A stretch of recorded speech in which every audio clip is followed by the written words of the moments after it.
It is a common, quiet tragedy, pouring years of effort into a connection that feels profound, only to watch it fail to become a shared life. Relationship expert Matthew Hussey has spent years teaching a framework to help people avoid this specific kind of heartbreak. His model describes a relationship moving up a ladder of importance, starting with admiration, climbing to mutual attraction, moving into commitment, and finally reaching compatibility. The danger lies in mistaking the chemistry of the first two steps for the structural reality of the last one. We assume that because a connection feels significant, it must be building toward a future. But we can also look past the external structure. Instead of measuring how important a relationship is on a timeline, we can look at the psychological function it serves inside us. From the outside, two relationships can look identical in terms of commitment, yet serve entirely different purposes within the minds of the people involved. Most of our connections begin at layer 1, regulation. This is the biological baseline, where a partner functions as a tool for nervous system management. We are drawn to people whose presence makes our reality feel more manageable. At this level, the subconscious simply asks, "Do I feel safer when this person is around?" But when we drop below that physical baseline, we enter the deeper subconscious. This is layer 2, reflection. Carl Jung suggested that much of what fascinates us in others actually belongs to our own psyche.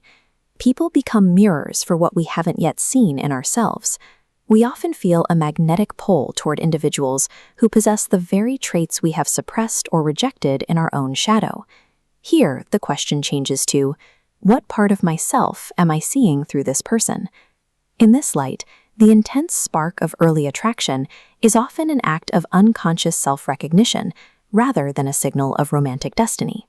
As these connections take root, they reach layer 3, identity completion. This happens when a partner activates unlived aspects of who we are. They might embody a specific kind of courage we haven't claimed, or a sense of freedom we haven't yet permitted ourselves to feel. When those parts of us become integrated, the relationship shifts again to layer 4, expression. It stops being a place where we go to feel whole and becomes a space for humor, creativity, and raw authenticity. The rarest connections reach layer 5, expansion. These people introduce perspectives that leave you with a lens on the world you didn't have before. It is a common irony that the people who spark this level of change often enter our lives only briefly. These connections are successful because they widen your perception, regardless of whether they last for 50 years or 5 months. If we reevaluate those failed relationships through these layers, the pain of their ending begins to shift. We can ask, was that time a waste, or did that relationship successfully complete its specific psychological purpose? A connection can lack long-term commitment, yet provide the internal shift you need to claim your courage or creativity. Some people enter our lives strictly to regulate our nervous system. Others arrive to reveal our shadow or awaken a new way of thinking. Every meaningful connection leaves us with a more complete understanding of who we are.